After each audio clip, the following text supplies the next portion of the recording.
How are we doing? Hello. Here we are. Please, those of you who are standing on there's some seats over there. There are a lot of purses occupying seats. If they're not occupied by a human being, you can certainly use them. And all right. Uh,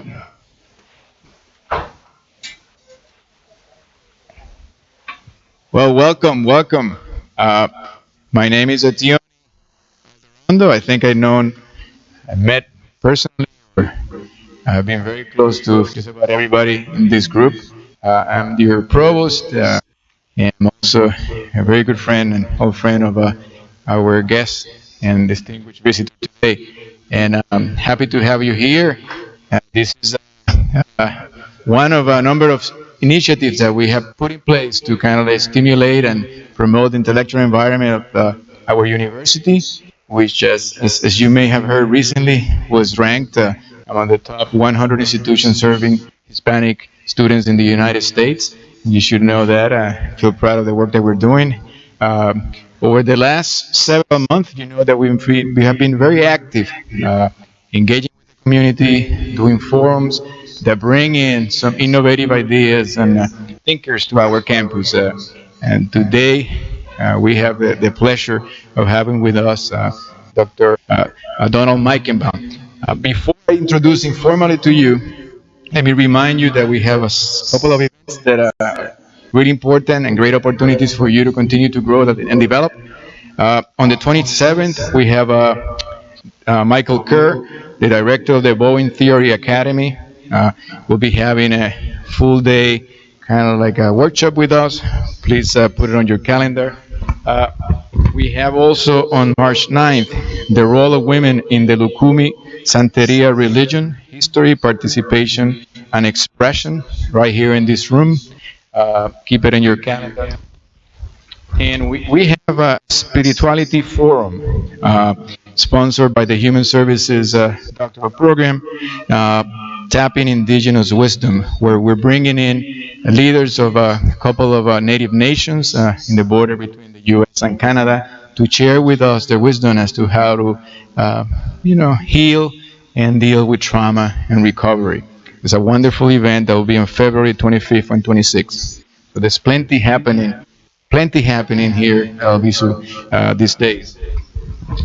And lastly, we have Turning Conflicts into Opportunities by Professor Chop. Am I pronouncing his name? Trepp, Professor Trepp, and who is a faculty, an adjunct faculty in the Human Services doctoral program, and an expert in conflict resolution. So I hope that you also come here. That meeting is on March 22nd, from 3 to 6. All right. So now, I have the pleasure to introduce to you uh, Professor Don Meichenbaum. Don Meichenbaum is a distinguished professor emeritus from the University of Waterloo in Ontario, Canada, from which he took early retirement 20 years ago. So he clearly failed retirement badly. 20 years. He is presently research director of the Melissa Institute for Violence Prevention in Miami, Florida, where I have had the pleasure of working with him since 2002. I've been a member of the scientific board of the Melissa Institute since then. He's one of the founders of cognitive behavior therapy, and in a survey of clinicians, he was voted as one of the 10 most influential psychotherapists of the 20th century. Dr. Meichenbaum received many accolades, including a Lifetime Achievement Award from the Clinical Division of the American Psychological Association. He was also honorary president of the Canadian Psychological Association. Donald has presented in all 50 states and across international waters. He has published, as you know, extensively. And his most recent book, although he told me he has another one since he told me, the last two most recent book is called Roadmap to Resilience. You should know that Don, when I was a young professor, I just started working at Boston College years ago. I wrote my first publication was a little piece having to do with the screening of physical violence in couple therapy, ethical and practical considerations. This is before the internet. So this is 1994 before we had. So I get the first request for a reprint that I got was a little index card that was coming from Canada. And I couldn't believe that Professor Meichenbaum was asking me for a reprint. He wrote it in his handwriting. He said, "I love your piece. Could you send me a copy?" And I kept it for many years, and I still have it in my house. It's a great pleasure for me to have you in our house right now.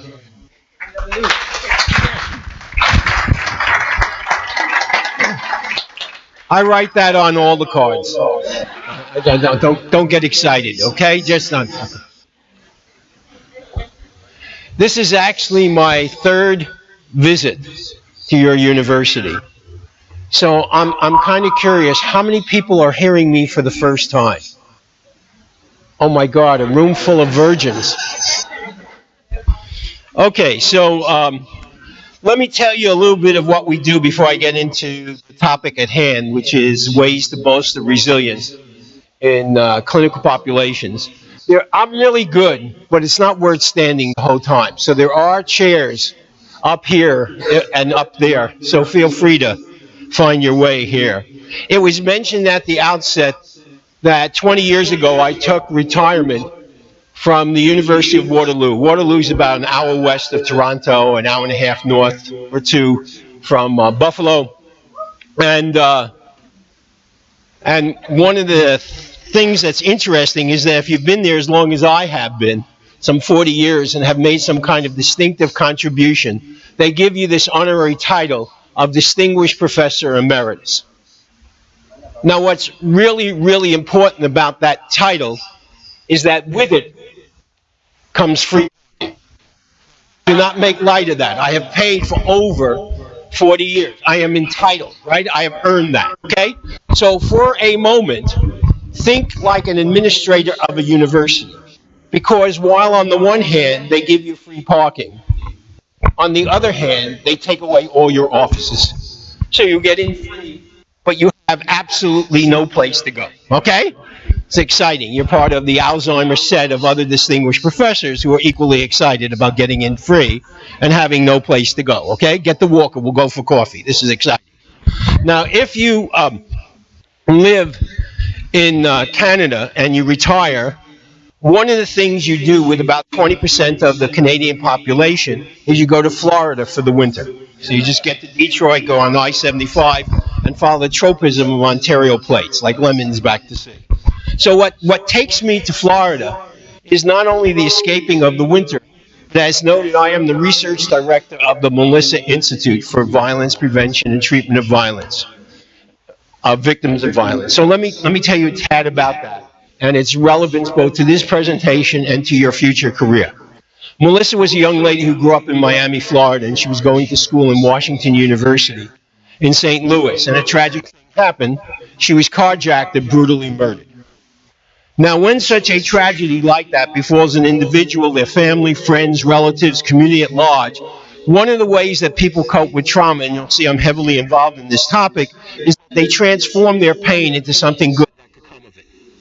So Melissa's parents, the Atmans, created an institute in her name, which I am the research director of. And in fact, I'm really proud of the fact that we are now coming up to our 20th year. So let me tell you a little bit what we do and its relevance. The first thing that the Melissa Institute does is it supports graduate students' research. One of the joys of my life is to give away other people's money to things that I think are worthwhile, and needy graduate students fall under that category.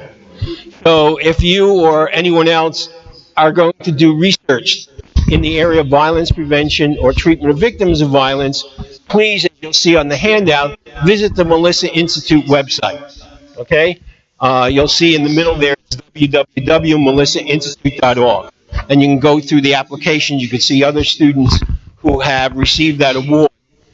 The second thing that the Melissa Institute does, apropos of this presentation, is to try and give science away. I am now 75 years of age. I am in what Erik Erikson called the generativity phase of life.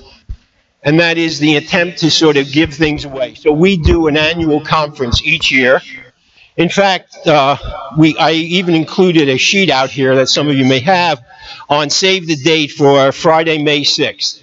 It's a really interesting conference. I don't know if you've had an opportunity to see the CNN YouTube on Being 13 and how adolescents are addicted to the internet, social media, and the kinds of implications that has. So this conference is all about that topic and cyberbullying and the like. So we'd be more than happy to have you attend the conference. You should know, however, that the Melissa Institute website, there are actually two other pieces to this. One called Teach Safe Schools, which is all about bullying and child development and victimization in children, and then one on reading competence that I'll comment on. That our website, I'm very proud to say, this year alone has had 2 million hits worldwide. And everything on the Melissa website is available to you for free. So, in fact, I'm going to cover a lot of material that's in the handout here, but you need to appreciate that there's a lot more. So if you go on the home page and hit resources and go down to author index and open up Don Meigenbaum, you'll see that there are many more papers that cover a lot of what I've done, as well as other presenters on trauma-focused cognitive behavior therapy, domestic violence. Etione has some papers there on, we did the whole thing on how to alter evidence-based interventions on a culturally sensitive way, how to treat Hispanic populations and take advantage of their cultural background. So I really encourage you, as a follow-up to this, to please visit the Melissa Institute. There's one other piece there that may be of interest to you. The Melissa Institute is really interested in preventing violence. One of the strategies we adopted was, it turns out that the level of reading comprehension of children and youth correlates with the amount of violence they evidence, the degree of antisocial behavior. It turns out that if you get children to read by grade 3 at their reading level, rarely if ever get in trouble with the law. Okay, let me repeat that. If you can get kids to read competently by grade 3, that puts them on such a trajectory that it precludes almost the possibility of them going into a trajectory that will lead to violence. You can go on the Melissa Institute website and download for free 500 movies of the best teachers in Toronto, Mississippi, and Florida teaching young kids to read. So our effort has been involved in that particular domain. Oh, by the way, in our conference on domestic violence, I can see that this is appropriate for your age group. I have a handout there on domestic violence, and if you go through it, you could actually see a checklist called Assessing the Violence Potential of Prospective Partners. I don't know if you ever saw the movie Meet the Parents with Robert De Niro. This is Meet the Parent. The parent is Don Meigenbaum. So I have 4 children. They would each bring home prospective partners. And I developed a clinical interview. Now, this is very important, okay? 1 in 2 marriages are going to end in divorce, and of that, 25% are going to have domestic violence, right? So I could look out here and say, the next time you go to Starbucks with a prospective partner, check this list out, okay? It won't hurt, okay?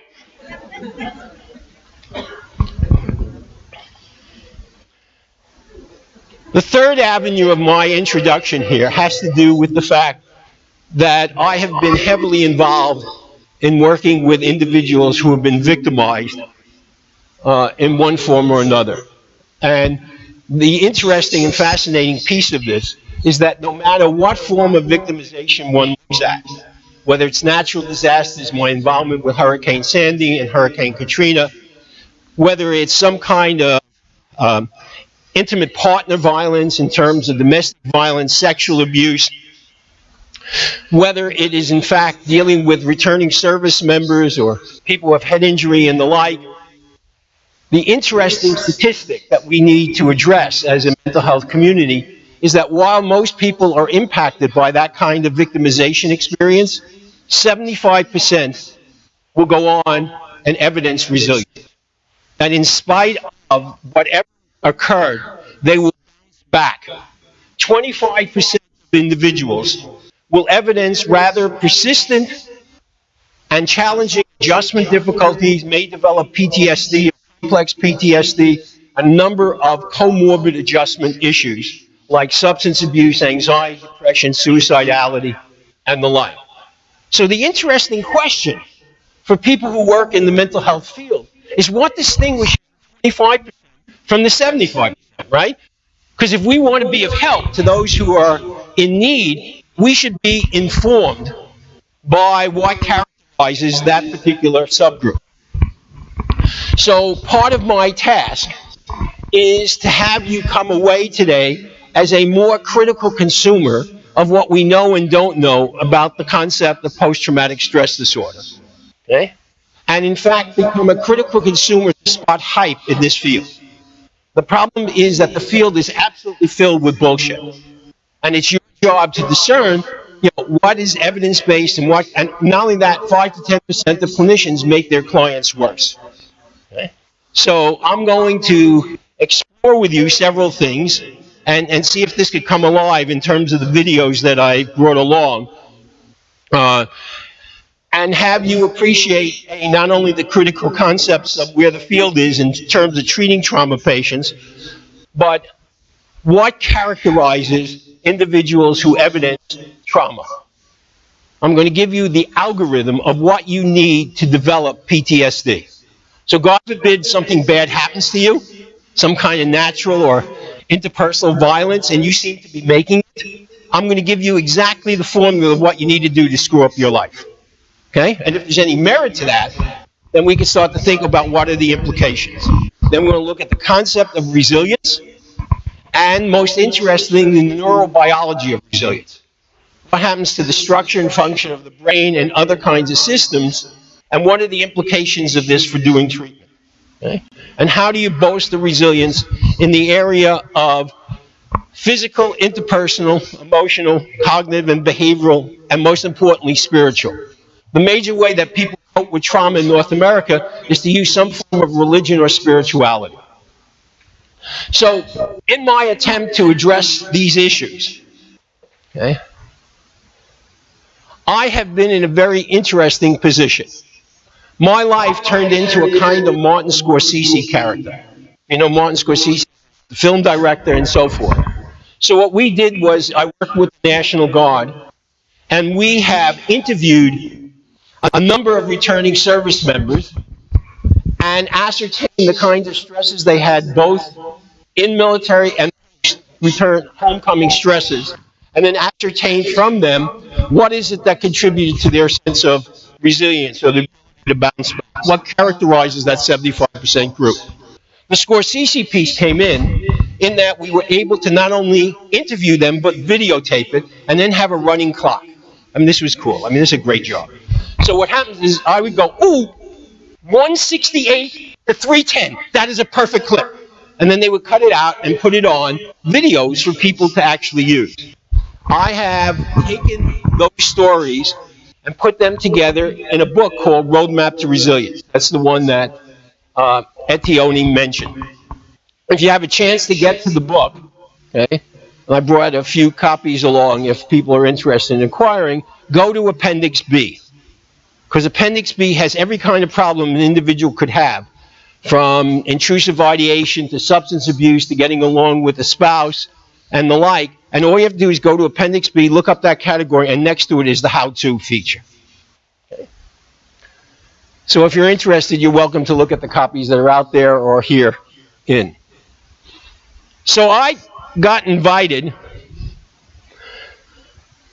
to present not only with regard to trauma, but also to present at the VA hospital here in Miami and at other VA hospitals. So let me make sure that even before I get into that story, you all should have a handout, okay? And on handout, one of the things you will see is the website for the Melissa Institute, and on the face page, the Teach Safe Schools. The third website is interesting because it's the website for Roadmap to Resilience. And if you go to that, one of the things that's interesting is that people who have experienced trauma now submit examples that are online. So the website is like going viral.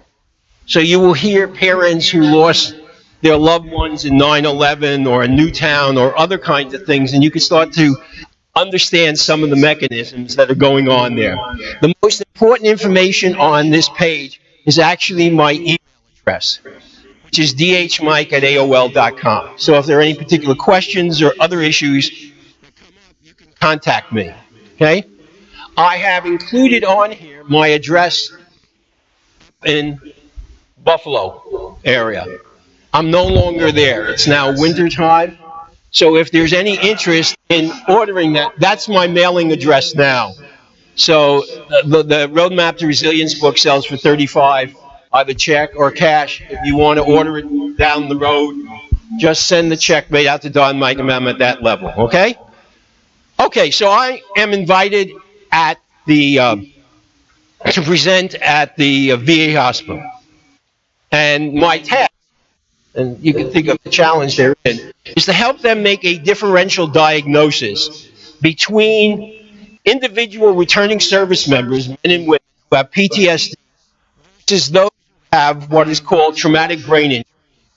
Keep in mind that the signature injury after being in Iraq and Afghanistan is the fact that they've been exposed to what are called improvised explosive devices. And this has contributed to traumatic brain injury. And there's an overlap in symptomatology, so this is an important differential diagnosis. Now, in my attempt to get through all this material, because they only gave me a limited time, I say to them that the challenge here is that some returning service members have been exposed, and here a faux pas comes in. Instead of saying been exposed to exploding IED, improvised explosive devices, I inadvertently tell this large audience, and this is being filmed to other VA hospitals, that they've been exposed to exploding IUDs. No. You have no idea what the impact is of experiencing an exploding IUD, okay? It affects your whole sense of reality, your sense of trust. Intimacy is a continuing, ongoing problem, okay? Now, every once in a while, I hear a little like I heard here, and I think it's my New York accent. But I'm plodding onward. You know, I got a lot of material. And at the end of the presentation, the chief psychiatric nurse comes up and says, I'd like to give you some feedback on your presentation. And I say, I always welcome feedback. And they say, of all the problems that they encounter in the war zone, least likely is experiencing an exploding intrauterine device. No, seriously, this is not something that they encounter. And I say, what are you talking about? Okay? And she says, you kept saying IUDs instead of IEDs. And I said, no way. And the chief psychiatrist looked at me and went, 5 times. And this is a true story too, I actually told him this is a long-standing problem for me. Because I lectured at Brigham Young University. This is the Mormon school out in Salt Lake City. These people are members of the LDS Church, the Latter-day Saints. My entire presentation, I called it the LSD Church. No. If you have any idea of what it's like to be a member of the LSD Church, your whole sense of reality, your view.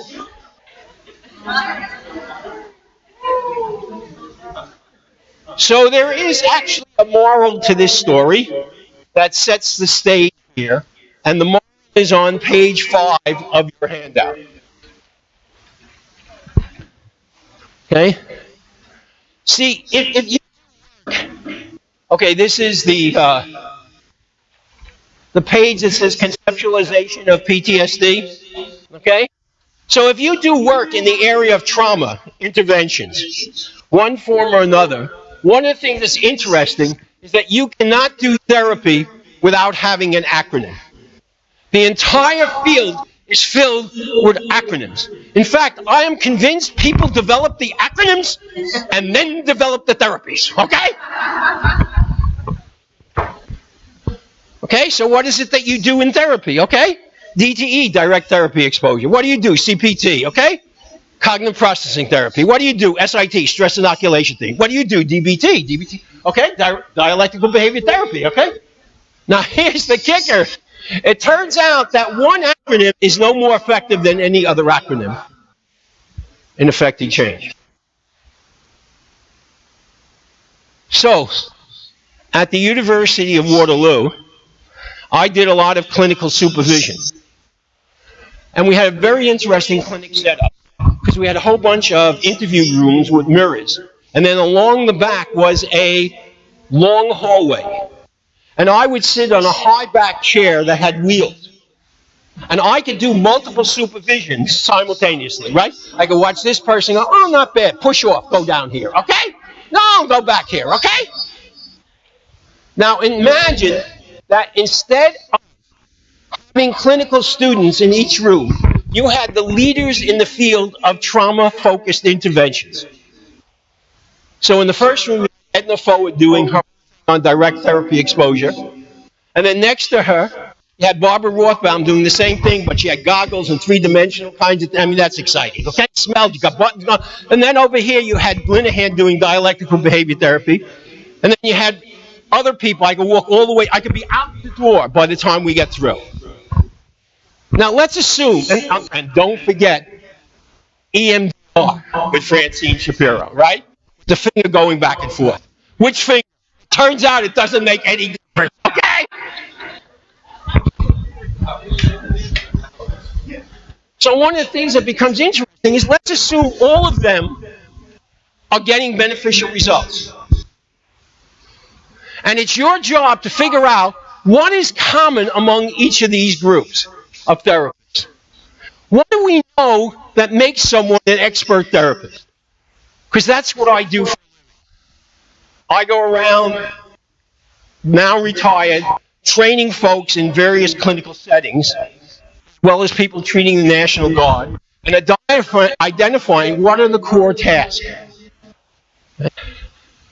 And how can we increase the expertise in areas like therapeutic alliance in terms of establishing, maintaining, monitoring it?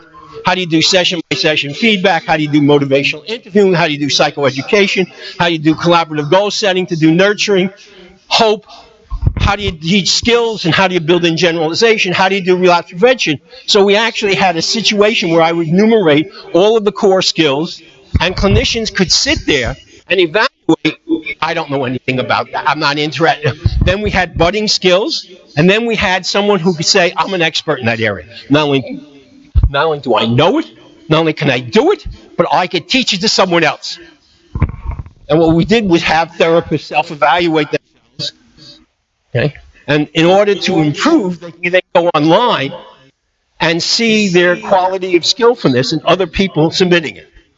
One of the things we did, however, was to use peer teaching. Okay? So you don't gain access to seeing that unless you had a peer who you would work with. Okay? And the two of you would have to agree on your goals. And then if you fell down, I'm Jewish, so I built guilt into the entire training program. What do you mean you didn't? You said you were going to do it. How did you not do it? Okay? I can't access it until you do it, okay?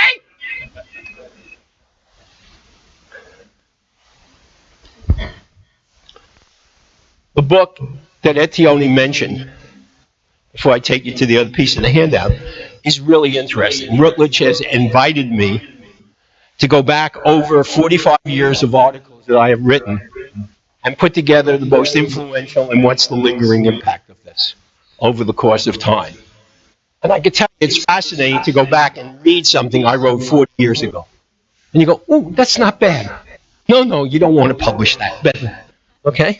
And one of the things that becomes interesting is that will be coming out in June, and then you could read the entire scenario of this. The book begins with a story of the origins of cognitive behavior therapy. And it actually, as I'll tell you later, begins at my mother's kitchen table. My mother was very interesting. Woman, I ate dinner with her on a regular basis. And one of the things that she did was she would tell, this is after my father died, me and my two sisters what the day was like. Now, my mother had a very interesting way of telling stories. Because not only would she tell what happened to her, she would share with you every thought and feeling she had in that situation. And then she would add on to her storytelling which were good thoughts and which were bad thoughts. It's bad enough that happened, why should I get myself depressed? Okay, so I talked myself out of it. I got help. I ate dinner with this woman my entire life. So when I went and did my dissertation at the University of Illinois, you know what I did? I taught schizophrenics to talk to themselves. That was my first publication. See, schizophrenics are doing it anyway. So the key question is, can you influence the nature of the stories they tell themselves? And what did I do? I moved from Illinois to Ontario, Canada, and I taught everyone in Ontario, Canada to do what my mother did all her life. And I called it cognitive behavior therapy. And as a result of that, became one of the 10 most influential psychotherapists. I have no idea why that works, okay?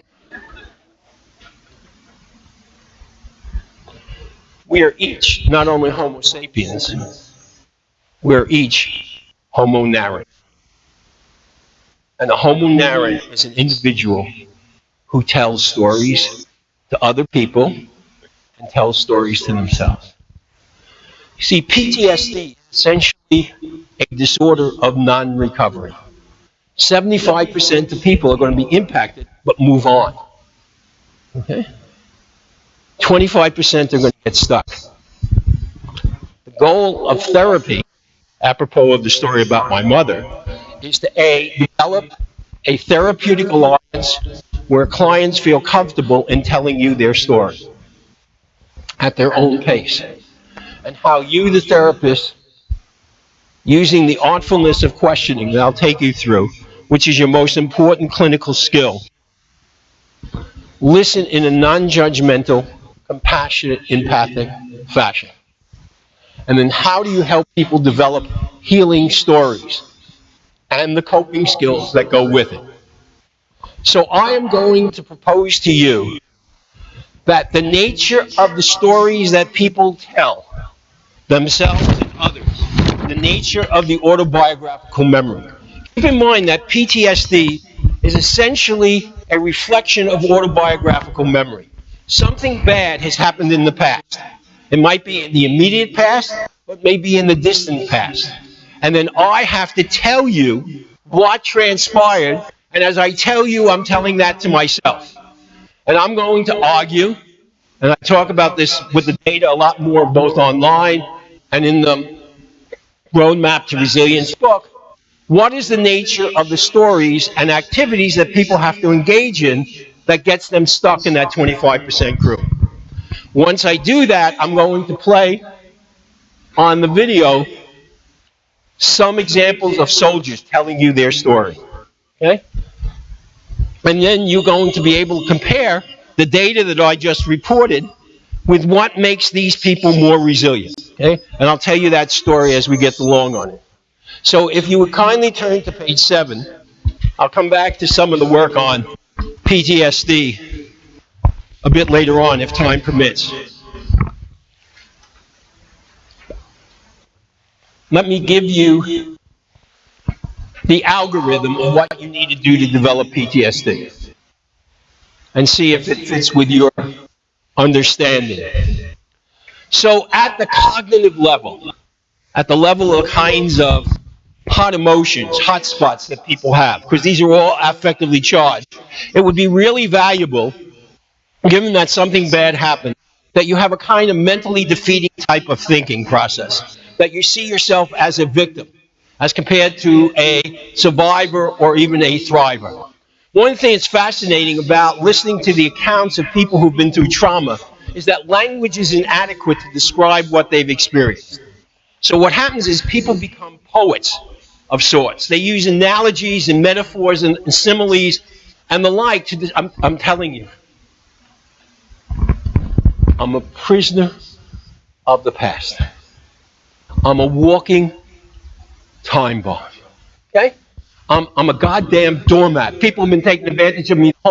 And what I'm going to argue is that these are not just figures of speech, that if, in fact, if you call yourself a prisoner of the past, this has major implications for how you view yourself, the future, and your own ability. Not only that, one of the things is this is permanent, okay? You can't trust anyone out there. Tell me where the hell it's safe, okay? And I'll move right there. Okay? I'm hypervigilant. I'm on the lookout all the time. You don't know what the hell the threats are, okay?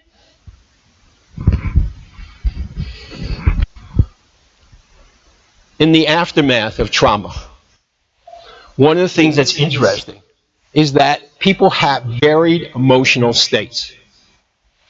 It's not only anxiety and fear of being concerned about threat, but in the aftermath of trauma, people may feel guilt, they may feel ashamed, they may feel disgusted, they may feel angry, they may have prolonged and complicated grief or traumatic bereavement, or in my work, they may have moral injuries, of shotting a buddy in friendly fire or taking out innocent victims. Okay? Now, one of the things that becomes very interesting as you look at evidence-based interventions, like the FOA, the Rothbaum, and these other processes, is that most of them, these exposure-based interventions, focus in on threat, fear, and anxiety. The field has now advanced, apropos of the work of Litz and his colleagues with regard to adaptive disclosure, with regard to the work of Kubani with stress, with regard to Prigerson and we now have developed so that you can now tailor the nature of the intervention to the emotionally charged affective experience that's dominant in the aftermath of trauma. And if you're going to be an expert, you need to have a working acquaintance of what are the array of options so that you don't just pigeonhole a technique just because it's so-called evidence-based with the mismatch. So, for example, I present at the War Resiliency College Center in San Antonio. Who am I presenting to? I'm presenting to people who are mental health workers like you would be, but they're each going into their room. They're going to Skype with their clients all over the world. They're being mandated to use exposure-based intervention. There is a mismatch between what the agency is asking them to do and the clinical needs of their clients.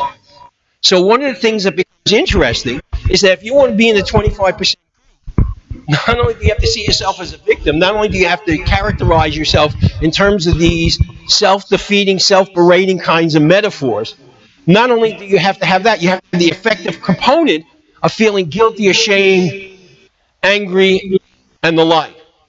The other thing that you need to do to be psychopathology is you gotta ruminate.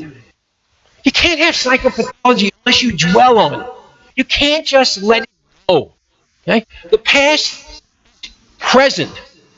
Moreover, if you move through here, it would be really valuable if you try to avoid thinking about it intentionally. If you don't ruminate, you try to suppress. And one of the things we know is that there's a boomerang effect. So if you try to avoid reminders, engaging in those activities, that is going to increase the likelihood that you're going to be in that 25% group. Not only that, one of the things that we know that characterize the thinking processes of the people who have PTSD is that they have overgeneralized memory. They have difficulty retrieving positive stories. They do not have the ability to take the landmark event, whether it was the rape, the natural disasters, the repeated domestic violence, and put it into a larger autobiographical account. Okay? They have difficulty, and when they have difficulty with that kind of generalized memory, it interferes with the development of hope and collaborative goal setting. Moreover, there are a number of thinking traps that people engage in, as noted on the bottom of page 7, that people also engage in that may contribute to their remaining in the 25. What am I doing? I'm inviting you. Think about in the aftermath of victimization. What is the nature of the story people have to tell themselves and others? What's the nature of the cognitive activity that keeps people stuck in that domain? And these are emotionally charged notions as highlighted on page 8. They need to magnify the fears. The other thing that would be really valuable Well, if you want to stay in that group, is keep it a secret. Okay? Don't share it with anyone. And the nature of sharing does not only have to be with a therapist, and it does not only have to be verbal. It might be art expressive. It may be in the notion of painting or dancing or some other kind of expression. At the behavioral level, it would be valuable to be hypervigilant, to be on the lookout, to delay seeking help, to engage in sort of adrenaline rush activities that put you at high risk. And one of the things that's important is the degree to which there would be some kind of social withdrawal. As noted on the top of page 9, it would be good if you self-medicated in one form or another, like using substances of one sort and the like, in order to exacerbate it. And finally, in terms of the spiritual domain, one of the things that becomes very interesting is to feel that God is punishing you or you've been abandoned, or to be part of a religious sect that exacerbates the nature of your distress, okay? Or to look to a higher power to give you a miraculous cure, to not take any sense of responsibility. So if there's any merit to this, we could start to think about, what are the implications for change? How do you listen to that story? And how do you help people develop redemptive stories, healing stories, so that they can be in that 75% group? Rather than just answer that question, I'm going to show you a short version of a video. Jose, if we can, yeah, that's absolutely perfect. That's just who we need. So if you could dim the lights on that side. Okay. So there is a movie that I recommend highly called Alive Day Memories. Okay. And this, what you're going to see a couple of soldiers. I'm actually going to show you 2 women because they often get overlooked. Actually, a dozen interviews like this. And what you're going to see is James Gandolfini, the guy who played Tony Soprano. Remember? I don't know if you ever watched The Sopranos. I watched The Sopranos. I hated his therapist. If I was Tony Soprano's therapist, I could have ended the series in 8 sessions. I would have ruined the whole goddamn franchise, okay? He is a remarkably good interviewer. So what I'm going to do is play 2 small clips, and then I'm going to stop and ask you, what is it that you heard or saw in these 2 women's accounts that you think contributed to their resilience? And then I'm going to tell you what happened to these women over the course of their lives. Okay? So this is the exact kind of film that I spent 2 years listening to, one right after another. Okay? So if we play Crystal, we'll go with that.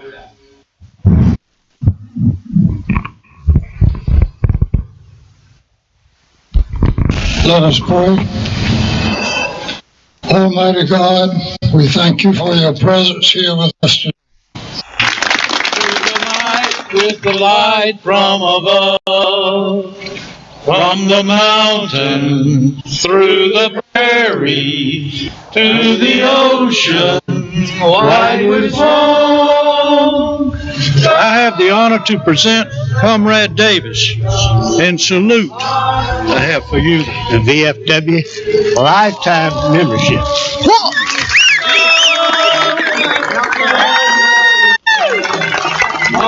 She said she wants to go back to Iraq. She's got more guts than I do. Isn't that the truth?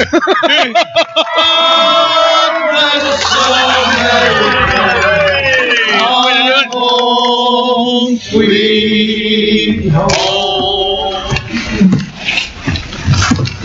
Hello.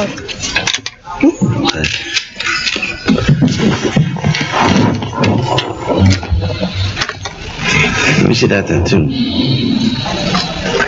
This is the most meaningful tattoo for me.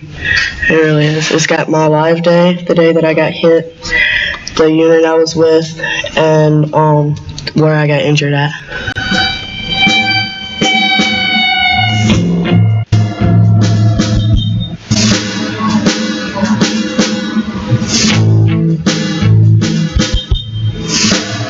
Why did you join up? To have a change in my life. I was with the wrong people at the wrong times, and just to kind of stay out of trouble, so I joined the military.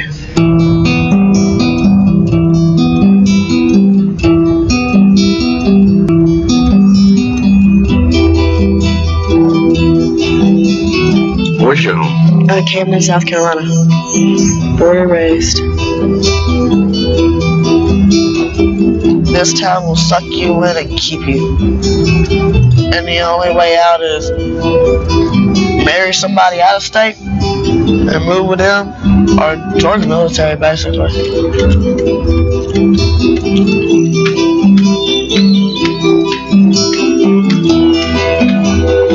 I can't wait to go back. I want to finish what I started.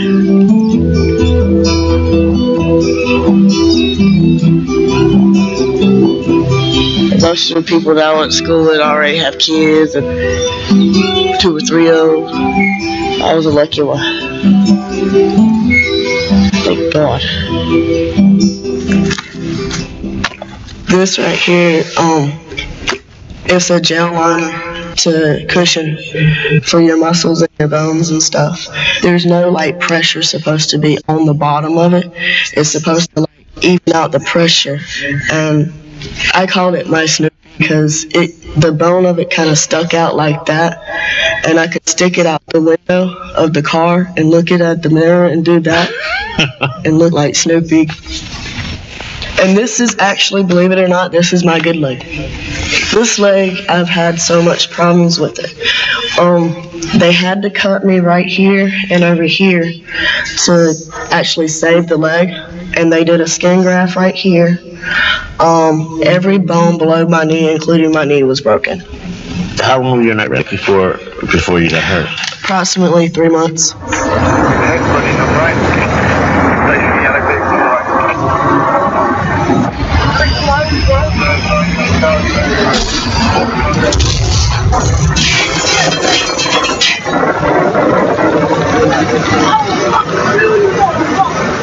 I found this leg. It was underneath the seat. You found this leg? Well, I didn't know where it was to begin with, and it was kind of crushed underneath my seat. My right leg was on top of the steering wheel, bent backwards, and the foot was cut off right above the boot, and it was hanging off the other end of the steering wheel. What was it like in the hospital? I woke up every day for a while saying, I'm 21 years old at the time. I'm going to wake up every day with no foot. How am I going to get myself through it?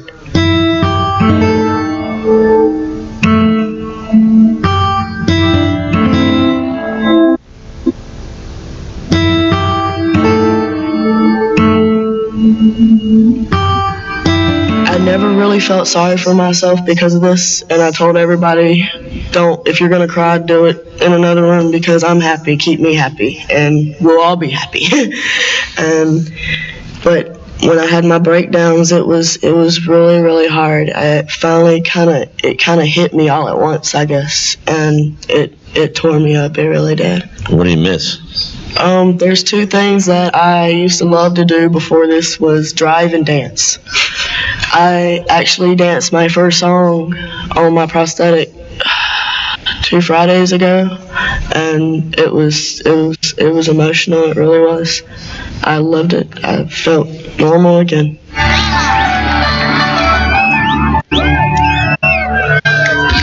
All right, ladies and gentlemen, we got a very, very special guest in the house this evening. A true American hero, Miss Crystal Davis. A year ago, Crystal was out serving her country in Iraq and ended up getting involved with an IED that ended up taking her leg. She's celebrating tonight her Alive Day, and what that represents is a year ago she wasn't going to be sure she's going to be here with us tonight. She was afraid she was not going to be able to dance ever again. She's going to get my other leg. Wait a minute. Let's go, everybody! We're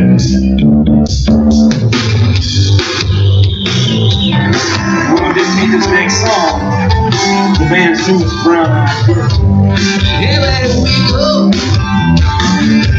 days when the rains came down in the hollow, playing the new game, standing in the sunlight,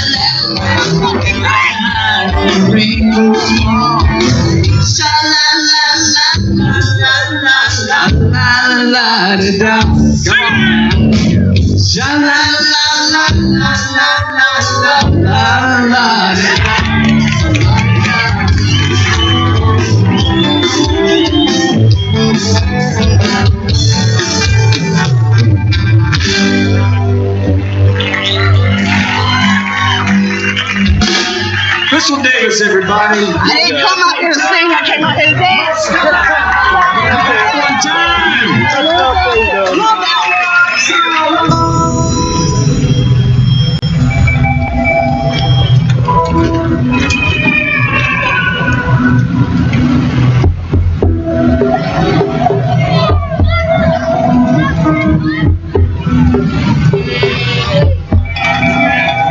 I remember looking out the window and just thinking about how quiet it was. I mean, it was one of those nights in the desert. I'll never forget it. It was just crisp. It was clear sky. I mean, there's nothing like the desert sky in Iraq. That's one thing that I'll never forget.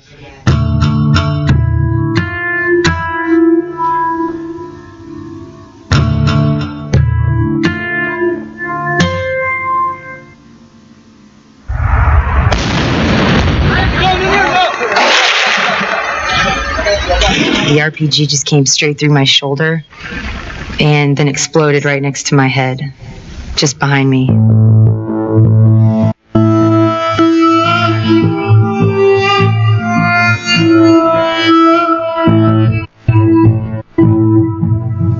I was very scared to look at my own amputation. I was very scared to know what it looked like, because if I looked at it, then I sort of acknowledged it. And for a while, initially, I didn't want to. I wanted, if I didn't see it, if I didn't think about it, then, it didn't exist.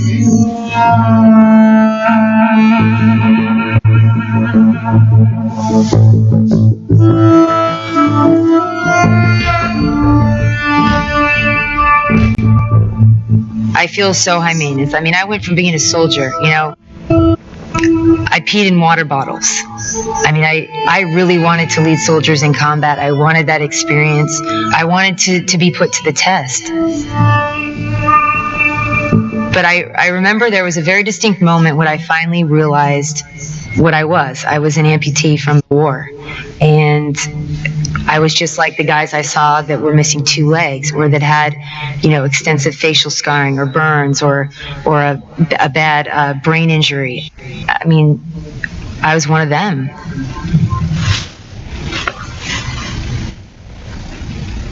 This arm actually was one of a kind. I think there's now a few others. But I was not happy with the prosthetics that they gave me at Walter Reed. I said, I don't want to look like a robot, and I don't want to wear a freaking hook. I mean, anybody that knows me, I was very passionate and very adamant about this. I refused to train on it. I wanted nothing to do with it. And everybody said I was crazy. They said, well, how are you going to do things? Well, I'll figure out a way to do it without the damn hook.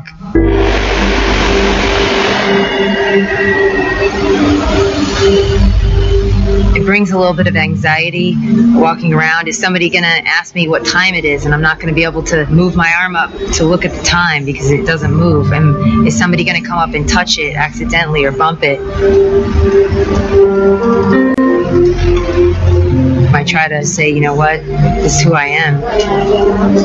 The next station is DuPont Circle. I think people come away from the war wanting to feel that they made a difference, wanting to feel like their sacrifice or their time or their energy was worth it. I went over, a young lieutenant. I had a lot of energy, and I was very naive. I don't think I fully understood what could happen, or how people are then forced to live with the consequences of war.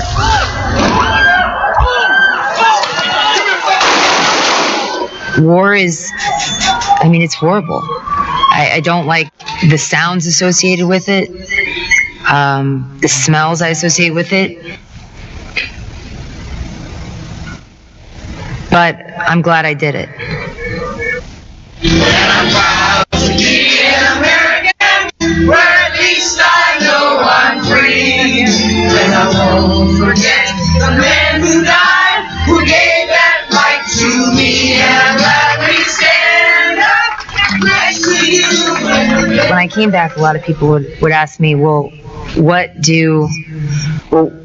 how do you feel about this? Do you ever, you know, do you ever think you'll get married? Do you ever think you'll have a boyfriend? Do you ever think you'll have kids? And, you know, I didn't know the answers to all those questions, but as I go through life, I'm learning that it has nothing to do with whether or not I'm an amputee. I mean, you know, do I wonder if my kid, if I ever have a kid, do I wonder if they'll love me, like, for who I am? I hope so.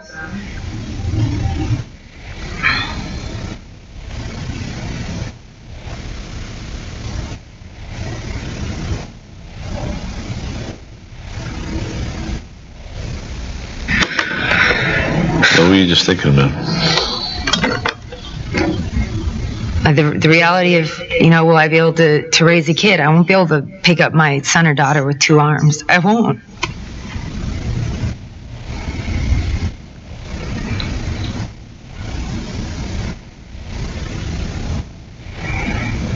But I just, you know, I hope they still love me, and I hope I'll still be a good parent. What can you do? Well, if it matters, I think you're going to be a wonderful parent.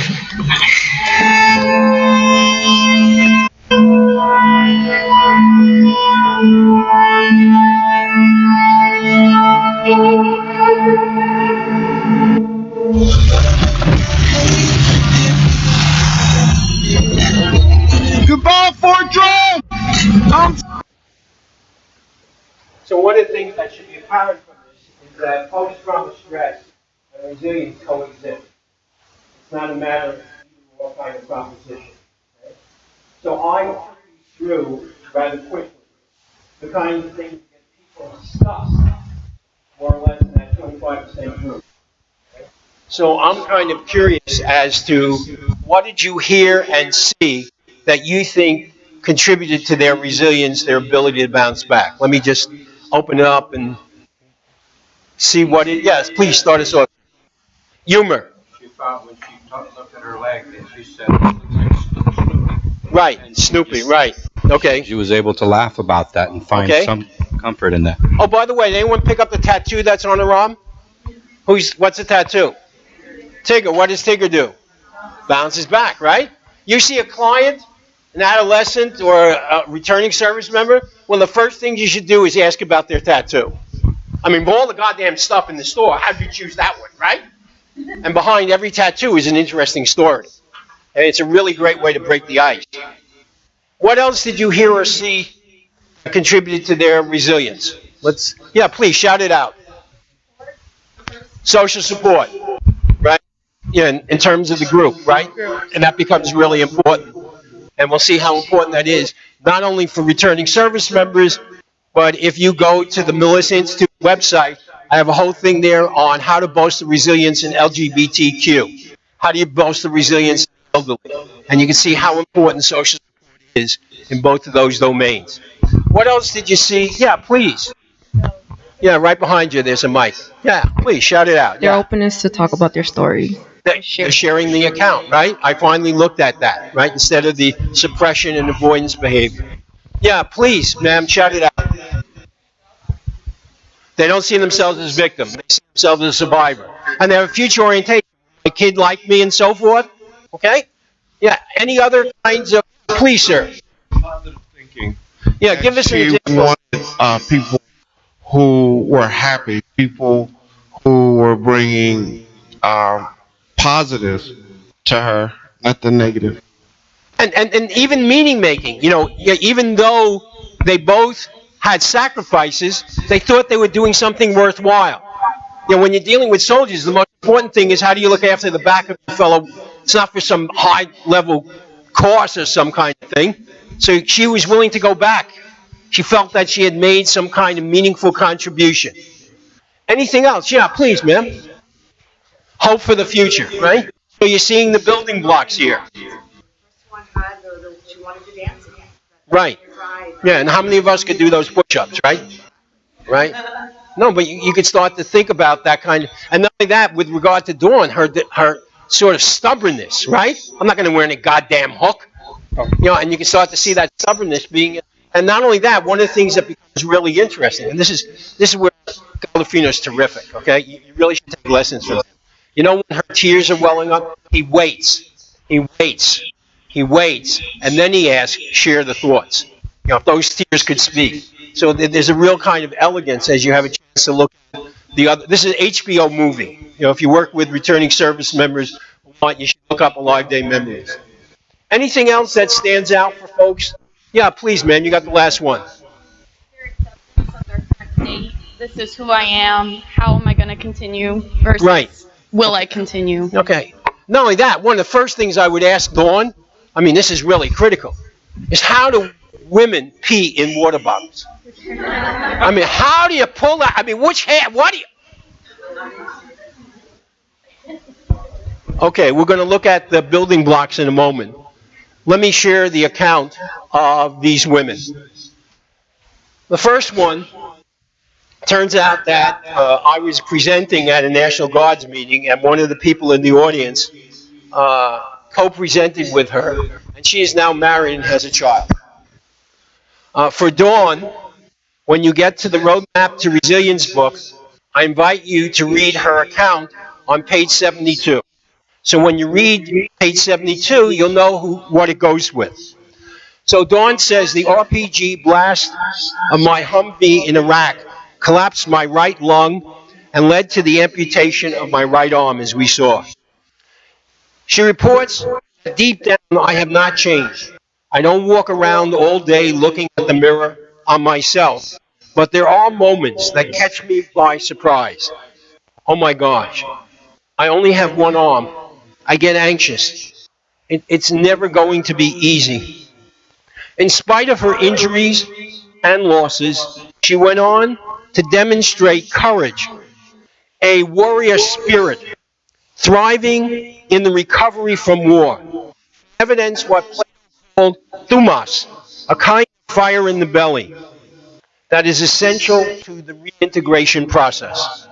There's also anxiety, frustration, fatigue, phantom pain, restricted mobility, self-pity, embarrassment, shame, and a wish to retreat.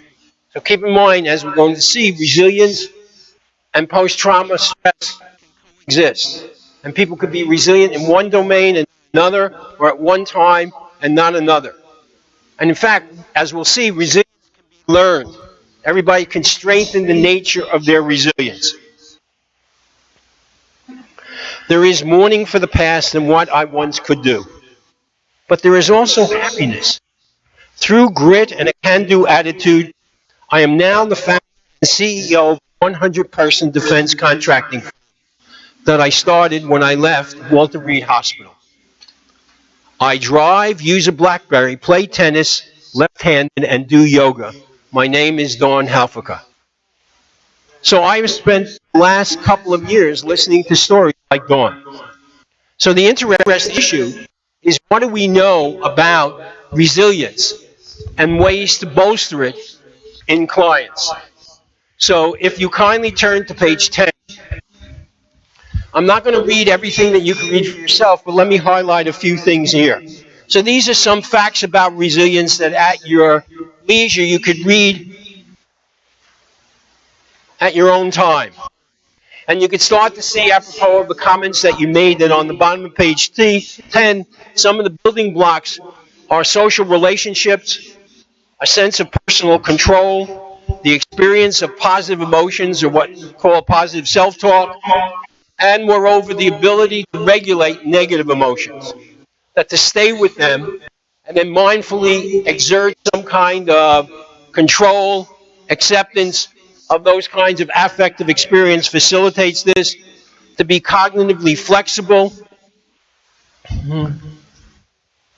and to have a kind of moral compass.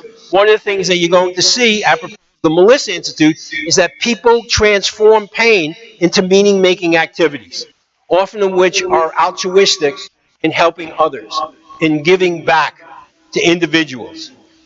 That there are a number of diverse ways to bolster resilience. And one of the things that becomes interesting, if you get a chance to look at the Roadmap to Resilience, is you'll start to see that I've enumerated a number of activities, including physical exercise in the physical domain, of sleep hygiene, in terms of interpersonal, the access of social supports and the ability to give back in terms of emotion regulation, in terms of behavioral activities, and most importantly, in terms of spirituality. I am not going to take the time here to read for you pages 11, 12, 13, and 14. This is essentially some of the research that indicates, excitingly, what is the neurobiology of resilience. So there is now increasing evidence that in having emotional experience that build on and broaden your account actually changes the nature of the brain structure. If you look at the work that we have online about children who've been exposed, there's a measure called the Adverse Childhood Experiences Scale. That is, this enumerates a whole variety of stressful events that children may have, including exposure to sexual abuse or physical abuse or neglect, exposure to family violence, neighborhood violence, being victims of bullying, and the like. If children have 3 or more of these, there are neurological sequelae, so that the left side of the brain is 7 times less active than the right side. That the corpus callosum, which is the connective tissue between the right and left side of the brain, is compromised. That they have more of a startled response. One of the things that is compromised by stress, and you'll be able to read about both acute and chronic stress in the handout, is that the degree to which the frontal lobe can exert control over the limbic system or emotionality is compromised. In fact, if you get to the Roadmap to Resilience book, there's a whole section there on how to talk back to the amygdala. Okay, in the sense of how can you exert control. It turns out that these children, both in therapy and in school, need what are called metacognitive prosthetic devices. And moreover, if these children, in addition to that kind of victimization, come from poverty, they enter school more fully at risk. Children who enter school from poverty are entering school approximately 2,000 vocabulary words behind their middle-class counterpart. And they are unlikely to catch up. So what happens is these kids fall further and further behind. So when I say these kids need metacognitive prosthetic devices, let me share with you, because you might have occasion to talk to teachers about this, the kind of analogy that I offer to these teachers. I say to them, let me ask you to envision the following. Imagine that you had a child who entered your school who, for whatever reason, is confined to a wheelchair. Now, your school, I don't know exactly why, have not provided any particular prosthetic devices. There's no ramp to get up the stairs. There's no stick by the elevator to reach. The shoes that you gave them are complex shoelaces, Velcro. In the bathroom, there is no supports for these children in the wheelchair. You, the teacher, would never go to that kid and say, don't give me any lip. I've had enough with this, okay? Don't make up any goddamn excuses. Get that wheelchair up those 4 stairs, okay? And do not be late. And you would say, no. I, the teacher, we as educators, have a particular deficit. We have to be responsive to your needs. Now, imagine that you are an educator in South Los Angeles, where I consult. And it turns out that if you look at minority children, Hispanic and African American children in South Los Angeles, by the time they enter school, virtually all of those children have witnessed a violent death.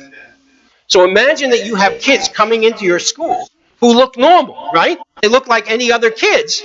The key question is, what kind of prosthetic device do they need in order to have emotion regulation, to deal with memory deficits, attentional problems? Okay? And if you go to the Melissa Institute, we did a whole conference on this, and you will see I have enumerated in the papers there how to have top-down, bottom-up kinds of interventions that compensate for these kids' disability as a result of.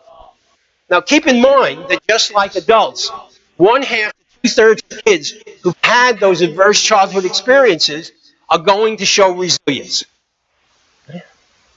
And once again, we're back into the whole issue of what is it that describes the kids who have continuing ongoing difficulties given that exposure versus the kids who make it. Okay? And in our efforts to be of help, we can start to think about what is the cumulative deficit in terms of the structure and function of the brain, as well as other systems like the autonomic nervous system, the level of cortisol, and so forth, that contributes to their difficulties and challenges. And how could we as educators, this is really a topic for another session on exactly what we can do with kids, but I want you to appreciate that this is all along the entire developmental spectrum. And when you get to the Melissa Institute website, you'll be able to see papers that I put on that address how to look at these kinds of issues all along the way. There's one last thing I'd like to share with you before I conclude by showing you one more film. You'll see on pages 20 and 21 some of this psychoeducation about how to educate people about the neurobiology of the brain, the neuroplasticity, so that the message you give to people who've been victimized is not negative. And you'll be able to see that in the stories that people tell, one of the key things, and you'll see this in the Roadmap to Resilience, is to use RE verbs. If you go through anyone's treatment's manual, I don't care any of those acronym therapies, just circle things that CAR RE. So if you see me in therapy, you know what we're going to do? Is rebuild relationships. We're going to repair. We're going to regulate. We're going to reauthor. So RE verbs are terrific. And you could count for your clients the number of times they spontaneously use RE verbs.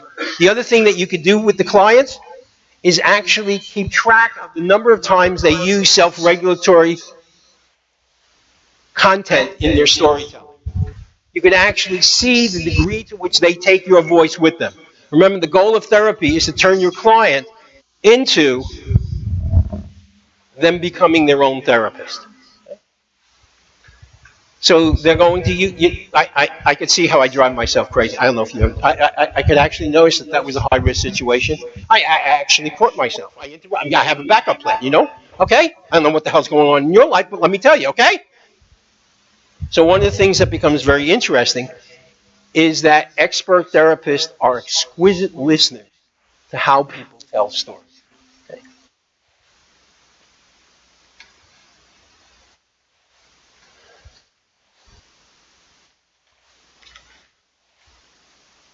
How do you get people to change the nature of the story? How do you understand it? Okay, I'm not going to, I'll just work through this and then stop for questions. I'm not going to have time for showing you the interview.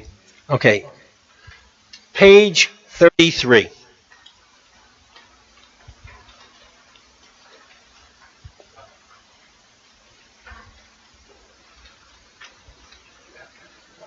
No, I'm going to want to make sure I get questions.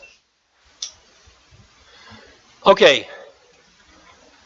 So I go around to various treatment centers. The VA hospital, I work at the Traumatic Brain Injury Center. I work with returning soldiers. I've worked with clinical settings in Los Angeles and so forth. And one of the things that happens that's kind of interesting is they pick out the most difficult, challenging clients that they have. And what they're going to do is have a case conference, and then they're going to put me in the room to see that client, that family, that group. Okay? And I am there for two reasons. One is entertaining value, and the second is reassurance. Entertaining value is going to be wiped out, just like they are, with regard to their clients. And then they're going to go behind the mirror and go, ha, ha, look at that. And then the reassurance is, what do you mean one of the top 10? What kind of bullshit? How much are you paying him? I should be in that room, okay? So one of the things that becomes interesting is I needed some framework before I go in and see the client. So I have developed a case conceptualization model that I want to share with you, because I think this has a lot of implications for how you spend your time for the rest of your career. That case conceptualization is on page 33. So let me tell you what I'm about to do. I'm about to reduce your entire professional career to one page. There is absolutely nothing that you will do as a clinician that I cannot code on this page. This is your life. Okay? So we have trained clinicians on how to use this. Now think about these boxes as being a screen on your computer. And that what you could do is click on 1A, 1B, 2A, 2B, and so forth. So let me walk you through this and have you appreciate the implications that this has for how you could keep progress notes and become more effective as an expert therapist. So each of us as clinicians have some kind of intake about our clients, which is 1A. Okay? That is, we have information about their gender, their sexual orientation, their marital status, their educational background, their living circumstances, you name it. Okay? Not only that, we need to ascertain for the clients we see 1B. What is 1B? How did they get to your office? Do they see they have a problem? Or are they being mandated? How'd you get here? My mother brought me. Okay? If you see adolescents, one of the things needed about adolescents is they always think you're seeing the wrong people. You know, you should think, I'm better to see my parents. Okay? So one of the things that becomes interesting is if people don't see that they have a problem and don't want to improve on it, then you need to use some kind of motivational interviewing to hook them to buy into the nature of the treatment. Not only that, you need to ascertain box 2. What is box 2? Box 2 is what's the nature of the presenting problem. And moreover, we're going to do a developmental and situational analysis of that presenting problem. Okay? So they may be depressed or suicidal, they may be anxious, they may be angry, they may have conduct disorders. I need to know, I have to do a functional analysis to find out what the nature of getting them in. What would they like to see change as a result of my being with them? Not only that, I need to know what impact this has on their day-to-day life in terms of family relationship, educational achievement, in terms of difficulty with the law. I need some quality of life indicator. That turns out to be important because a number of treatments improve symptoms but do not improve quality of life. Not only that, in about 80% of the cases, the clients I see are going to have comorbid disorders. Very few patients have one disorder. So they may have substance abuse, or they may have depression or anxiety. They may have social isolation. They may have some physical problem in terms of axis 3. They may have diabetes, they may have hypertension, they may have some other kind of different, they may have traumatic brain injury. And moreover, these things may be increased by the nature of the stresses that people have. Now, the nature of stresses that people have are one of 4 categories. There are day-to-day hassles, 4A. They're high risk because of 4B, because of the environment. They live in South Los Angeles, or they live in Liberty City, or they live in or they live in some other high-risk area that increases their level of stress. Or there may be developmental stresses, okay? That is, they have a long history of victimization, and some of that victimization may be intergenerational. Or the nature of the stresses may be passed on from generation to generation in terms of the kind of genetic vulnerability that people bring in. What am I doing? I am inviting you to join me as we are going to hear this account offered by many mental health workers about the case I'm going to see. Okay? Now that I can ascertain box 5. And what is box 5 is what treatments did they receive? How effective was it in their eyes? Did they have difficulty following through with it in terms of treatment adherence? And what were they satisfied with? Now, this is not only something in my head, but if you kindly turn the page, this is something that you could share with the client as well as your colleagues. So let me see if I understand, Don. What brings you here is, oh, look at that. He's starting with 2A. Nicely done, Don. And it seems to be getting bad when? And the impact of this on a day-to-day basis is, oh, look at that. He's now doing 2B. And you came up of your own volition? You think you reached bottom and you want to start to change? A 1B. Okay? And in addition, and every time you hear me say in addition, you now know I'm working box 3. So in addition, so struggling with, and the impact of that on a day-to-day basis is, and this seems to have been made worse by, it's exacerbated by, oh look at that, he's going for box 4, go for it, guy, okay? So some of the kinds of stresses that you're dealing with on a day-to-day basis, it's not only now, it's been going on for how long? 4C? And this runs in your family, 4D? And you're living where? 4B? And the impact of that on it. And for this, you receive what kinds of treatment? And it seemed to work, as evident by? But you had difficulty following through with the meds? Going to the 12-step programs? Attending all of the session, you dropped out? But you were perfectly satisfied with and think we could build on? I mean, is that what you're saying? So what I'm doing is I'm not only listening to the account, I'm going to share this back with the client. Now, my job as a clinician, given our topic, is that no one leaves the office without my getting the rest of the story.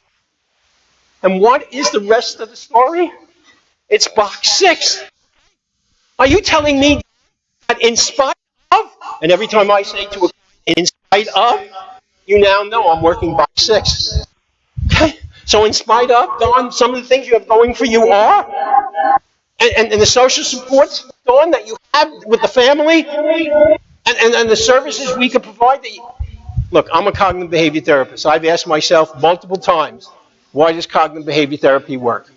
And after doing this for 40 years, my answer is that the main reason cognitive behavior therapy works is that it helps to prevent depression in psychotherapists. So if you get depressed on your job, it is because you have embraced the wrong theoretical perspective, okay? Your family systemic, your solution focus, okay? Your psychodynamic, behavior oriented. Cognitive behavior therapists do not get depressed. No matter what clients give me, I reframe as buying into treatment. So they put me in a room with a whole bunch of vets, okay? And what do these vets do? Before I walk in and sit down, they verbally assault me. The system sucks. They're out to screw you. No one gives a goddamn. And you can hear the people behind the mirror going, look at that. Okay? Now, I'm a cognitive behavior therapist. So what do? I go, woo, what a relief. For me, you doing therapy is relief. I go, woo, what a relief. You know, before I walked in this room, I tell them, they told me that each and every one of you guys were emotional dead wood. The fact that you can attack a stranger out of nowhere is indeed you hang on to that indignation. You give that up, nothing. You see, they're not going to give up the indignation anyway, so now you're giving it under instructional control. And then you say to them, you know what? Turns out the system is much worse than you're making out. You've only hit the tip of the iceberg, okay? Look, I'm a cognitive behavior therapist. You want to yell at me? You don't want to yell at me. It doesn't make any difference. Anything you do, I reframe as buying into treatment. I worked for 8 years with female adolescent offenders. It is the most humbling therapeutic experience you could have. You have any illusion of competence. As a psychotherapist, I invite you to work with that population. Girl comes in, sits down, she will not talk to me. Now, I feel I'm a pretty good therapist, but if you don't talk to me, I'm in big, big trouble, right? So what is my response to her? Woo, what a relief.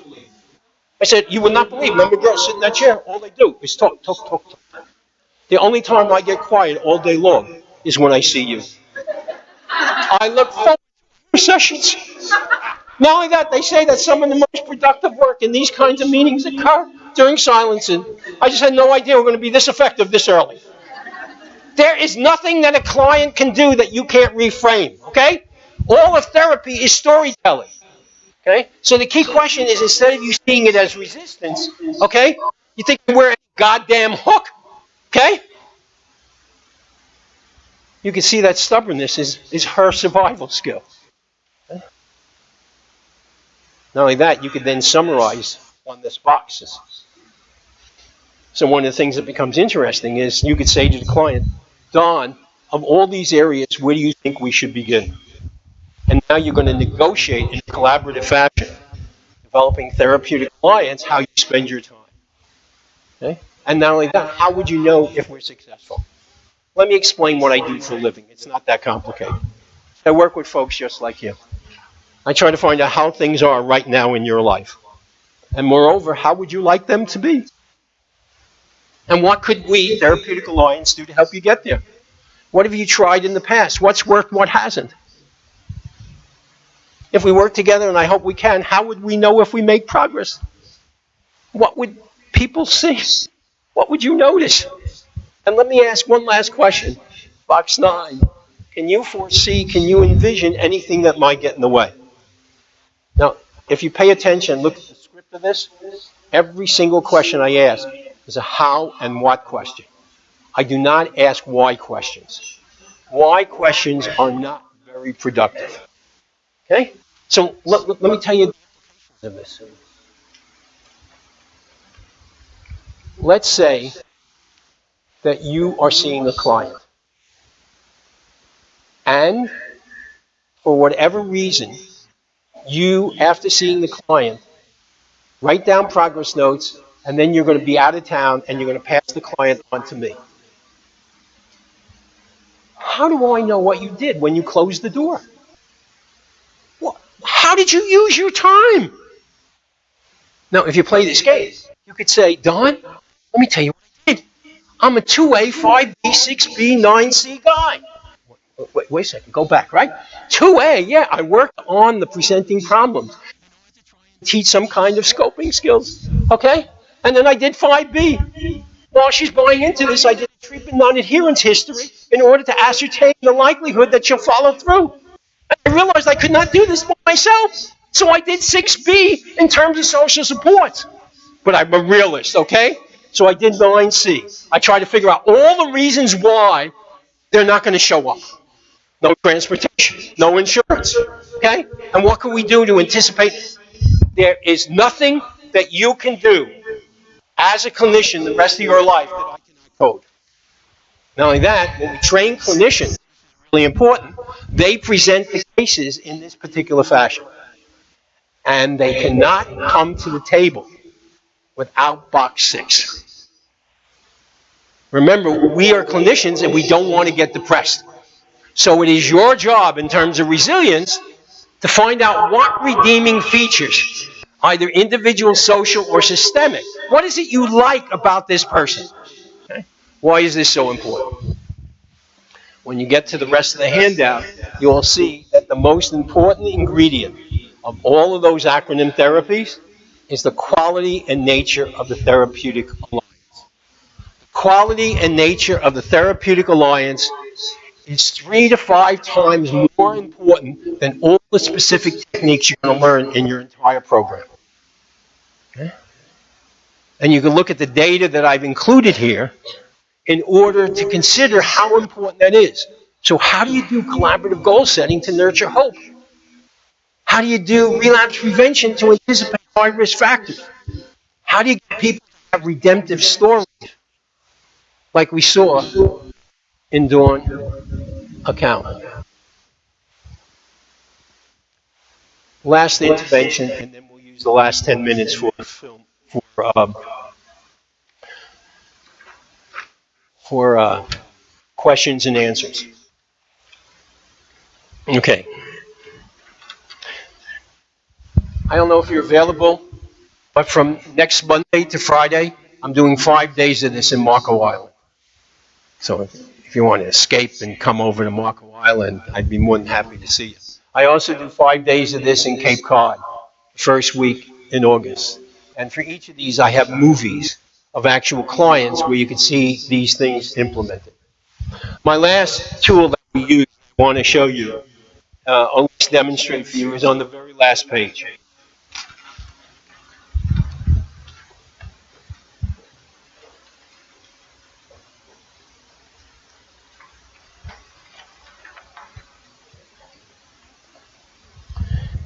As clinicians, I noted that we get paid to listen to people's stories. I mean, therapy isn't sexy. People come in, they tell you a story, okay? And you get paid to listen to the story. So here's the interesting question. What makes your going through this program so effective that telling the story to you is going to be better than they're telling the story to their bartender, their hairdresser, or their Mother Earth figure? What is it that each of us bring to the table that makes them earn our respect and have a pass for listening to the story? And part of my answer is that I not only listen to stories, but I have a unique way of telling stories back to clients.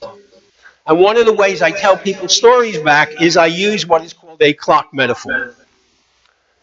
So anyone's story they tell you can be broken down into 4 components. So at 12 o'clock, these are external or internal triggers. Okay? This is what happened, okay? You wouldn't believe, what I have to live with. The goddamn system's out to screw you, okay? The thoughts just came back. The emotions overwhelmed. So this may be an external or internal trigger. And it is your job to listen to that, reflect, and tell me more. Give me an example, okay? Not only that, I then move my hand to 3 o'clock. And what's 3 o'clock? 3 o'clock are people's feelings. What is the primary and secondary emotions they feel? I feel anxious. I feel afraid. Okay? I feel really sad. I feel depressed. I feel pissed off. Okay? So that one of the things that happens is that maybe you not only get that event and how it made me feel, but what was the secondary feeling? Of course, anger is often a secondary feeling to the fact that I was marginalized, rejected. Or you may get anxious because you're depressed and think the suicidal ideation. So one of the things that becomes interesting is 3 o'clock is feelings. And from a therapeutic point of view, it's very interesting to view people's feelings as commodities. So tell me, what'd you do with all those feelings? Okay? I stuffed them. I drank them away. I hit the bitch, okay? That's what I did. What would you do, okay? And then I, the therapist, can take that commodity and say, if you did that, as you describe it, what is the impact? What is the toll? What is the price you and others pay? To which the client's going to say, I don't know. To which you, in your best Columbo style, remember that TV personage, can say, I don't know either. See, you, the therapist, do not have to be a surrogate frontal lobe for the client, okay? And then I slowly move my hand down to 6 o'clock. And the 6 o'clock is, what is the thoughts that I have? I'm 21 years old. I've lost my leg. Okay? Am I ever going to be able to survive? So you could take that entire stories that you heard by those 2 women, Crystal and Dawn, and break them into these components. And then the key question is, what did you then do? 12 o'clock. External, internal triggers. 3 o'clock, primary and secondary emotions. 6 o'clock, the nature of the automatic thoughts, the self-statements. 9 o'clock, the nature of the behavior. So I listen to people's stories, and I say to them, see if I picked up on, see if I'm in tune with. And I retell the story and see if I've gotten it right. And then I say to the client, it sounds to me, and correct me if I'm wrong, it's just a vicious. And on the word vicious, I put my hand at this imaginary 9 o'clock. And I go, it's just a vicious, and move it slowly around this imaginary circle. Note, I don't just go vicious. I go vicious, and I do not finish the story. Okay? Now, if you try this with your client, I could assure you there's a very high probability that the client will finish the sentence and say cycle or circle. Now, if you try this with a client, and you go vicious, and you get to 6 o'clock, and they have not said it, you say it. You do not sit there going, sounds like small word, 2 syllables, fella. We can do this, okay? Just get the tip of the tongue, you'll get it. And they're going to go vicious cycle. To which you go, vicious cycle? In what way is this a vicious cycle? I mean, are you saying that when this happened, you did what? And when you did that, you had the feeling of? And then you had the thought of? And that even made you more vigilant about? I mean, is that what you're saying to me? You're saying to yourself, look, don't change anything. Between now and next time, let's see if the vicious cycle, as you describe it, actually occurred. So what we're going to do is get clients to self-monitor and bring in data. They're going to say, I do. And you're going to say, you do what? And you're going to say, I do the vicious cycle. No shit. Really? Tell me about it, okay? And if you do the vicious cycle as you describe it, what is the impact? What is the toll? What is the price you and others pay? Okay? And is that the way you want it to be? If that's not the way you want it to be, what could you do about it with my help? Your client does not have to be a rocket scientist to say, well, maybe one of the things he or she should do is break the cycle. To which you go, break the cycle? That's kind of interesting. What you have, not only that, how are you presently trying to break the cycle? So what becomes really interesting is that whatever their presenting problems were, boxes 2 and 3, you could see that they're not crazy, but they have adopted ways to break the cycle that actually makes the situation worse. So you're depathologizing. And fortunately, they're in the presence of a therapist who could help them learn better ways of breaking the cycle so they could achieve their treatment goals and become even more resilient. Last point. I see people who run groups. It turns out they don't run groups. They end up doing one-on-one while everyone wants your turn's coming, okay? Just hang in there, okay? Now, if you play the game of the clock, it's a really interesting way to create a sense of a group. So you could say, let me see if I understand. What got you going was, and the trigger for you was, set you off was, now I'm doing 12 o'clock across the whole group. And I could ask, what's common among that? And then I could say, well, when that occurred, how'd that make you guys feel? Okay? I'm now doing 3 o'clock. And not only that, what'd you do with all those feelings? Okay? In terms of the kinds of commodity. And then you had the thought of, have others of you had those kinds of thoughts? And you did what? And when you did that, how did people respond? So one of the things that's really interesting, especially when I supervise groups, is how do you create a sense of cohesion in the group? Because the quality of cohesion is highly predictive of outcome, just like therapeutic alliance. What has been my message? It is a remarkable story that in the aftermath of trauma, no matter what form you take, after 9/11, after Hurricane Sandy, whatever the event is, the rape, the victimization, there's usually a bottom line, approximately 30% who are going to show persistent problems. I have proposed that the nature of the stories that 30% show, tell themselves and others, is what keeps them stuck. It is our job to help them develop redemptive stories.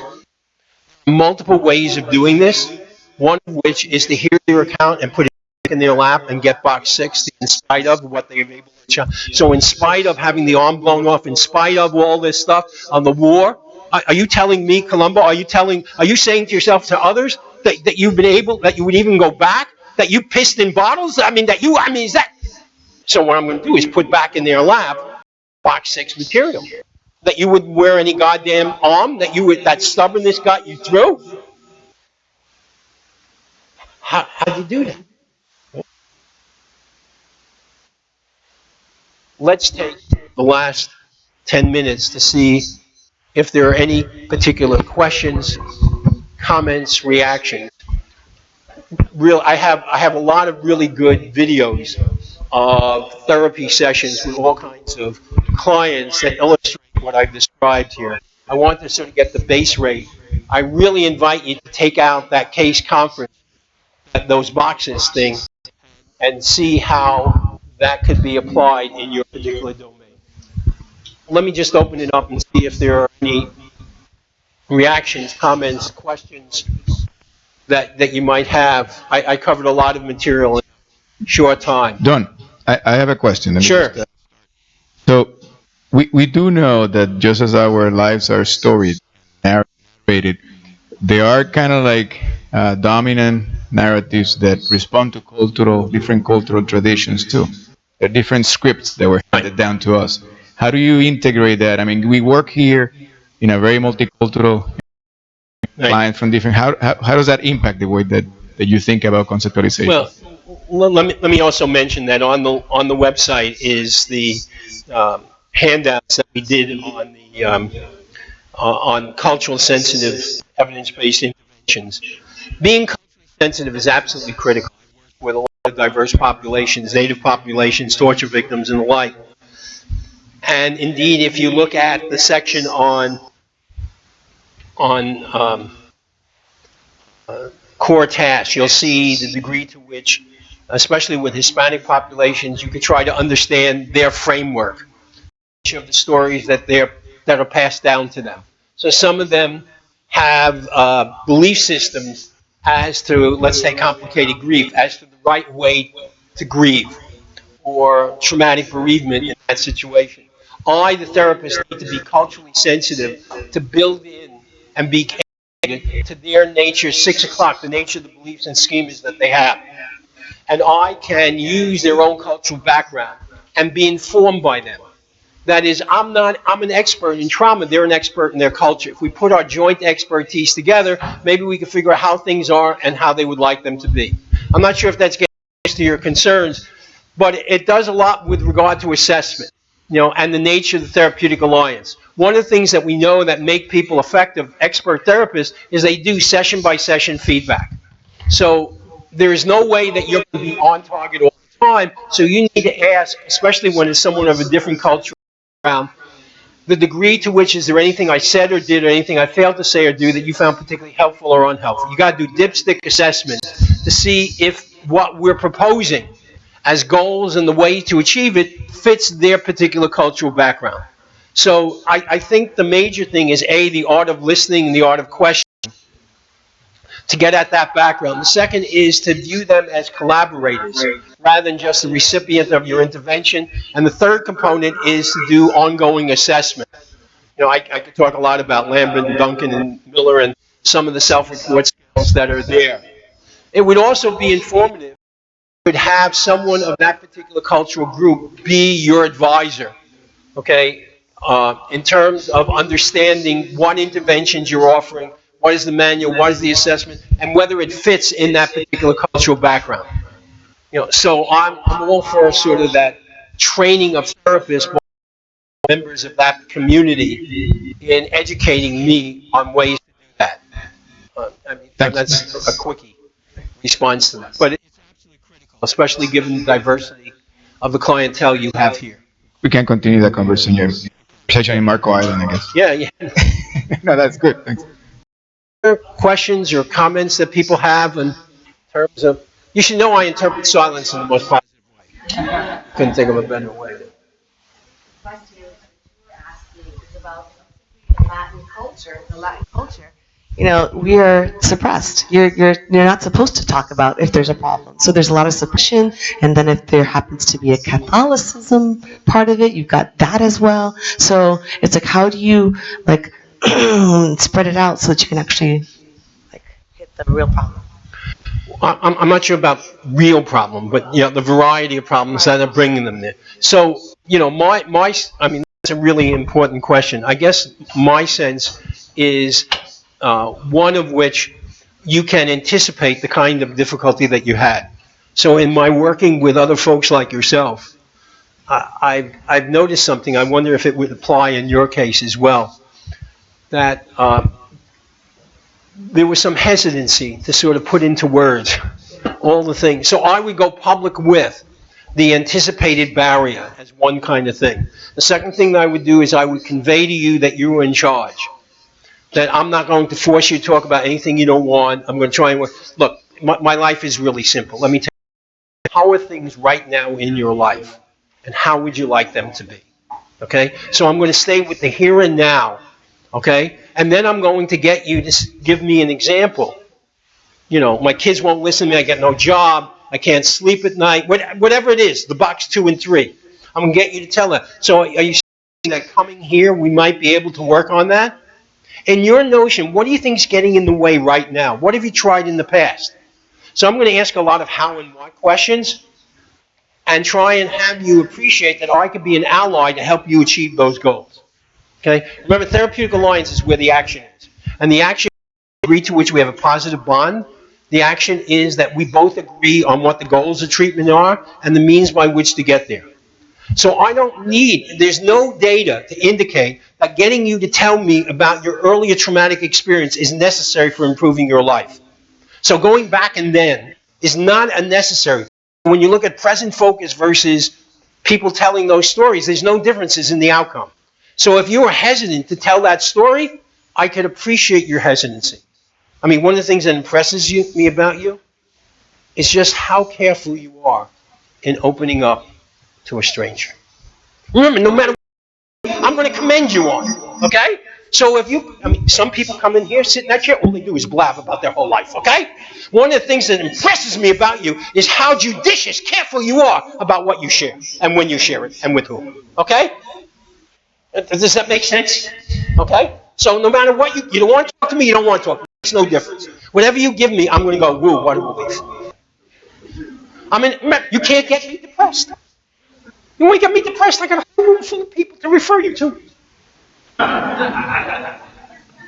Thank you for your attention and interest. I got to get to Melissa. If you're interested in the Roadmap to Resilience, you have a check for $35 or cash, I'd be happy to give you a book signed. If not, if you want it down the road, send a check there. Tell me if you want it signed, and I'll mail you a book. Thank you for your attention and Please interest. join me.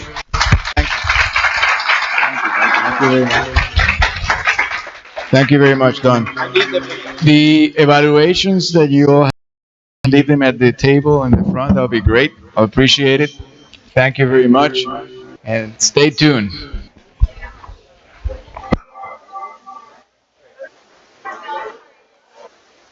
Oh, one more thing. Don't forget the research symposium, the student research symposium coming up. What's the date, Carlos? March 11th. March 11th. All right. We have a wonderful group of speakers coming on for that event too, including Dr. Cynthia Garcia Cole from Puerto Rico.